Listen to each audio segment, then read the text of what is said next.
नौकरी के बदले जमीन केस में लालू प्रसाद यादव ने पटना के ईडी दफ्तर में सुबह से पूछताछ उनसे चल रही है। लालू प्रसाद से करीब 8 घंटे से पूछताछ चल रही है। सूत्रों के मुताबिक ईडी लालू प्रसाद से अब तक 50 में से 40 सवाल पूछ चुकी है। इधर पटना ईडी दफ्तर के बाहर सीआरपीएफ की टुकड़ी को तैनात किया गया है, जहां बड़ी संख्या में लालू प्रसाद के समर्थक जुटे हैं। साथ ही ईडी दफ्तर के सामने मीसा भारती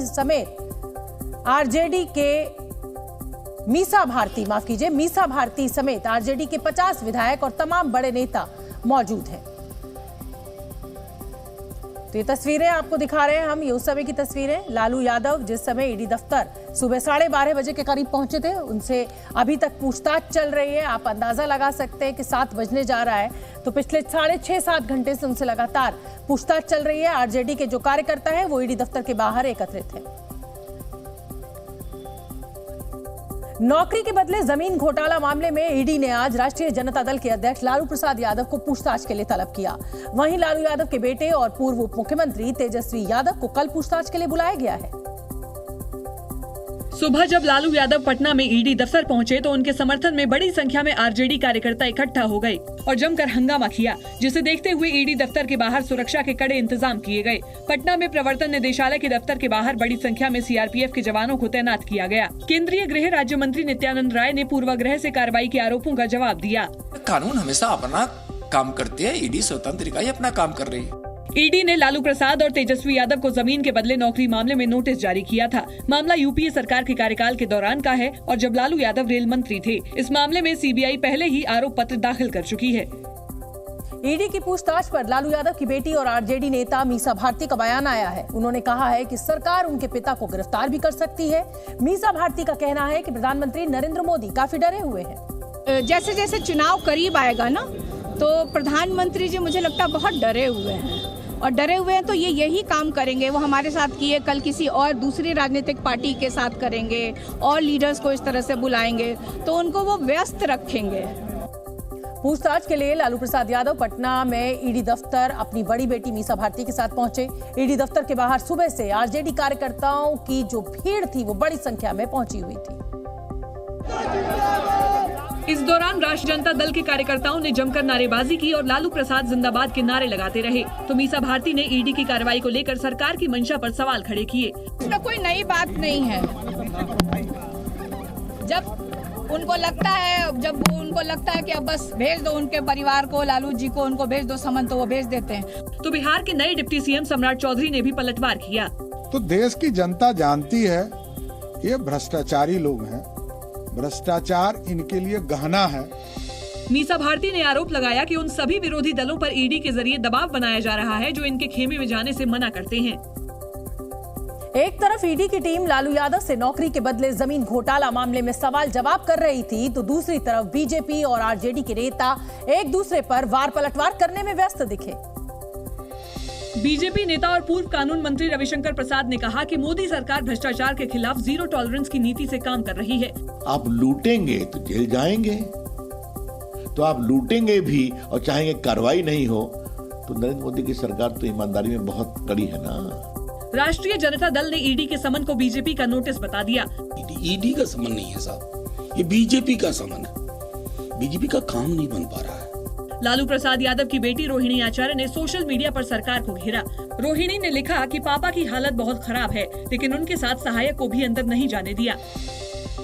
बिहार से सटे झारखंड में भी ईडी का एक्शन दिखा, जहां जमीन घोटाला मामले में ईडी ने झारखंड के मुख्यमंत्री हेमंत सोरेन को एक बार फिर तलब किया। साथ ही रांची में ईडी कार्यालय की सुरक्षा को भी बढ़ाया गया। और जमीन घोटाले से जुड़े मनी लॉन्ड्रिंग मामले में हेमंत सोरेन से ईडी 31 जनवरी को पूछताछ कर सकती है। इधर रांची में मुख्यमंत्री हेमंत सोरेन के आवास की सुरक्षा बढ़ा दी गई है। जेएमएम का दावा है कि मुख्यमंत्री पूछताछ में सहयोग कर रहे हैं। ईडी के बहाने, संवैधानिक एजेंसियों के बहाने काम करने से रोका जा रहा है। उसके बावजूद भी मुझे लगता है एक संवेदनशील मुख्यमंत्री होने का रोल अदा कर रहे हैं हमारे मुख्यमंत्री। बीजेपी का आरोप है कि हेमंत सोरेन ने पहले हुई पूछताछ में ईडी के सवालों का जवाब नहीं दिया। 31 जनवरी को ईडी के समक्ष पेश होते हैं, तो हमारी तो उनसे यही गुजारिश होगी कि हुजूर इस बार याददाश्त ठीक करके जाइएगा। 1-2 अंजीर ज्यादा खा लीजिएगा, 1-2 बादाम ज्यादा खा लीजिएगा, क्योंकि याददाश्त पर आपको बल देने की जरूरत नहीं पड़े। हेमंत सोरेन को ईडी ने 10वां समन जारी किया है और 29 से 31 जनवरी के बीच हाजिर होने के लिए कहा है। झारखंड के मुख्यमंत्री हेमंत सोरेन की तलाश में ईडी ने दिल्ली में उनके घर पर दबिश दी, जिसके कुछ देर बाद झारखंड के मुख्यमंत्री दफ्तर ने ईडी को मेल कर पूछताछ के लिए 31 जनवरी का समय दिया। उधर रांची में झारखंड मुक्ति मोर्चा के कार्यकर्ता मुख्यमंत्री हेमंत सोरेन के समर्थन में सड़क पर उतर आए और ईडी के खिलाफ जमकर विरोध प्रदर्शन किया। इधर बीजेपी ने हेमंत सोरेन पर निशाना साधा। उससे उनकी छवि जो उन्होंने एक बनाने का प्रयास किया था कि मैं डरता नहीं और मैं कानून को बहुत सीधे सीधे फेस करता हूँ, उस छवि का नुकसान हुआ है। उनकी छवि एक भगोड़े के रूप में स्थापित हुई है। जमीन घोटाले से जुड़े मनी लॉन्ड्रिंग केस में पूछताछ करने के लिए ईडी हेमंत सोरेन को अब तक 10 बार समन भेज चुकी है। फरवरी के महीने से प्रधानमंत्री नरेंद्र मोदी चुनावी रैलियों की शुरुआत करेंगे। लोकसभा चुनाव को लेकर पीएम मोदी फरवरी महीने से चुनावी रैलियों की शुरुआत करेंगे। पहले चरण में पीएम मोदी 3 रैलियां करेंगे, जिसमें अवध और कानपुर के क्षेत्र शामिल होंगे। बिहार में नई सरकार बनने के बाद पहली बार नीतीश कुमार पीएम मोदी के साथ मंच साझा करेंगे। सूत्रों के मुताबिक 4 फरवरी को मोदी और नीतीश एक मंच पर रहेंगे। बिहार के बेतिया में होने वाली रैली में दोनों साथ दिखेंगे। यूपी में हारी हुई सीटों पर 15 फरवरी तक बीजेपी अपने प्रत्याशी उतार सकती है। सूत्रों के मुताबिक यूपी की 80 में से 14 सीटों पर सबसे पहले प्रत्याशियों की घोषणा की जाएगी।